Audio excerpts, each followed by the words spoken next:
Ես կրկին անգամ ուզում եմ մի քանի ճշմարտություններ ասել, որոնք դառն են։ Ես այս ճշմարտությունները պարտավոր եմ ասել, որովհետև այն վիճակում, այն հոգեբանական, բարոյահոգեբանական վիճակում, որ գտնվում է հայ ժողովուրդը, հատկապես 44-օրյա պատերազմից հետո եւ այն հետևությունները, որոնք այդպես էլ քաղաքական ուժերի մեծամասնությունը չարեցին, ստեղծել է մի տարօրինակ իրավիճակ եւ ես հիմա ուզում եմ մի քանի բան ասել հայ ժողովրդին։ Իհարկե գիտակցում եմ, որ որոշ բլոգերներ կամ չգիտեմ ինչ են իրենց անվանում կամ քաղաքական գործիչներ կրկին ինձ թիրախավորելու են, բայց ես ուզում եմ ասել, որ ոչ անել, դադարեցնել հետեւյալ խոսակցությունը եւ հետեւյալ թեզերի տարածումը, թե ինչ որ մեկը վերցրեց ու Արցախը հանձնեց։ Ես ուզում եմ այդ նախադասությունը, երբ ասում եք եւ ուզում եք, որ ձեզ հավատան, մի փոքր երկար մտածեք, ինչ եք ասում։ Ես ուզում եմ, որ այս մասին մտածի նաեւ մեր ամբողջ ժողովուրդը։ Այսինքն Արցախը տորթի կտոր էր եւ ինչ որ մեկը վերցրեց եւ տվեց, ո՞նց վերցրեց տվեց։ Բայց եթե դա այդպես տալով էր կամ չտալով էր, բա ինչի թողեցիք որ տա։ Ինչի թողեցիք։ Մի հսկա քաղաքական դաշտ փորձով ես սիրելի հայրենակիցներ, ես այս ամեն ինչը ձեզ ասում եմ, որ գոնե օգնեմ մի կաթիլ, որ սուտը, կեղծիքը, թույնը, խաբեությունը վերանա այս երկրից, որովհետև մեր հիմնական խնդրեմը հենց դա է։ Սիրելի հայրենակիցներ, ես ուզում եմ հիշեցնել մի դրվագ մեր պատվիրակության խորհրդարանական 22 թվականի վերջին ջերմուկյան Վարդենիսյան դեպքերից պատերազմական մարտական գործողություններից հետո, երբ որ Իրանում հանդիպեցինք լուսահոգի իրենց Աբդուլլահյանի հետ, արտգործնախարարի, նա մի այսպիսի նախադասություն ասեց։ Ասեց, ես վերցրեցի հեռախոսը եւ զանգեցի Բաքու ու ասացի անմիջապես դադարեցրեք պատերազմը։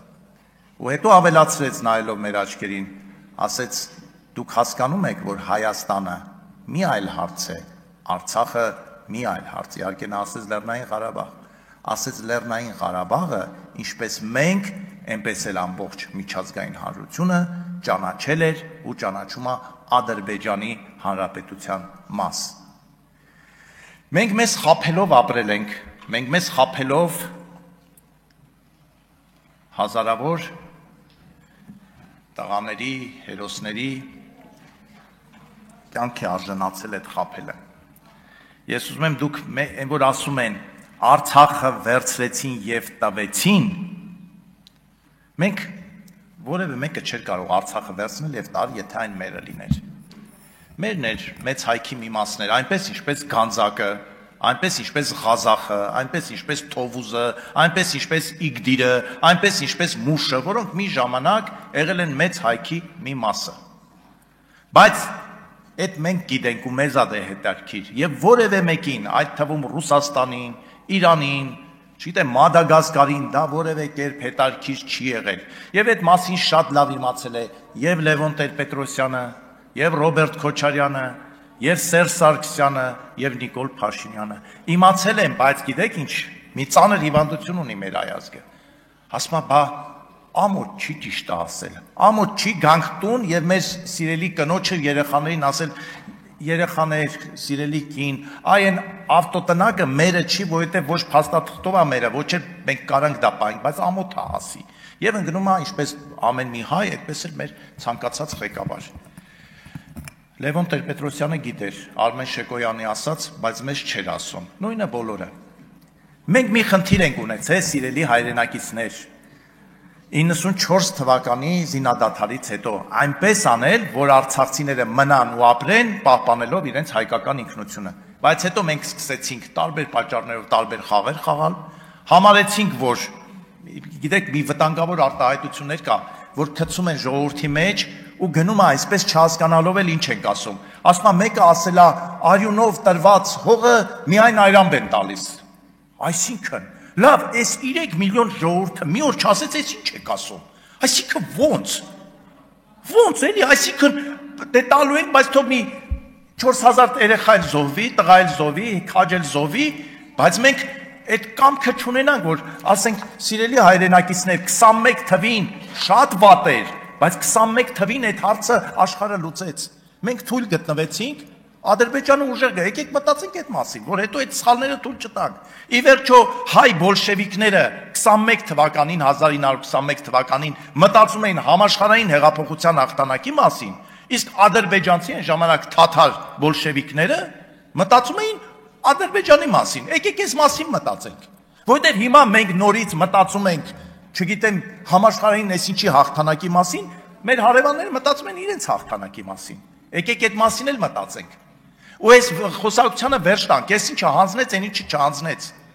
Եթե Սերժ Սարգսյանը 0.5% կամ 10% անգամ իմանար, որ վերահաս պատերազմում մենք գոնե ինչ որ մի հաջողություն ենք ունենալու, ինքը 18 թվականին չէր ճողոպրի իշխանությունից։ Ես ուզում եմ, որ հայ ժողովուրդը իմանա ու քաջ իմանա,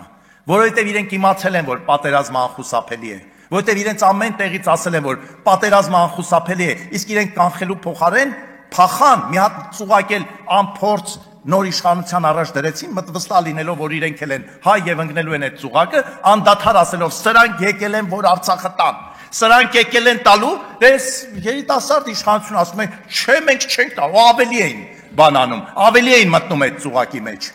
Իհարկե ես չեմ արդարացնում դա։ Ես գիտեմ իմ ասելու են բանա Նիկոլի փաստաբանն է, հեսա, ես հայ ժողովրդի փաստաբանն եմ։ Ես եկել եմ այստեղ, որ մեկ անգամ էլ ժողովրդին ասեմ, ժողովուրդ, թույլ չտաք ձեզ խաբեն, թույլ չտաք։ Արցախի հարցը որոշված ա եղել 1922 թվականին։ Հետո որոշված ա եղել 1991 թվականին։ 1991 թվականի սեպտեմբերի 21-ին, երբ որ հռչակվեց Հայաստանի Հանրապետությունը, Հայաստանը ճանաչեց Արցախը Ադրբեջանի կազմում։ Ամբողջ բանակցային գործընթացը եղել է մի հարցի շուրջ։ Ոնց անենք աշխարհին խափենք, որ իբր մենք բանակցում ենք Արցախի ինքնորոշման կարգավիճակի այս կամ այն աշճանի վրա, բայց ձգենք էլի, միջը տենանք ով ինչ է ասում։ Այս է եղել իրականությունը, սիրելի հայ ժողովուրդ, եւ ով կգա այստեղից կասի, որ դա այդպես չի եղել, ինքը առաջին է իր խղճի առաջ պատասխան տա կամ կարող է իրոք թյուրիմացության մեջ է, որովհետեւ իրոք կան падգամավորներ, իրոք որ հավատում են, որ մենք Հայաստանը կարար դեմ դուրս գալ Ռուսաստանին, Իրանին, չգիտեմ, Թուրքիային, Ադրբեջանին, Ամերիկային միասին վերցրած։ Այս ենք մենք եղել։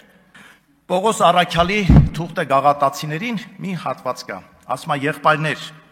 դուք կոչված եք ազատության, միայն թե ձեր ազատությունը սոսկ մարմնի ցանկությունների համար չլինի, այլ սիրով ծառայեցեք միմյանց, որովհետև ամբողջ օրենքը այս մեկ խոսքի մեջ է ամփոփվում. պիտի սիրես քո ընկերոջը, ինչպես ինքդ քեզ, իսկ եթե միմյանց խացոտեք եւ հոշոտեք, զգուշ եղեք, գուցե թե միմյանց ոչնչացնեք։ Եկեք միմյանց չոչնչացնենք։ Շնորհակալություն։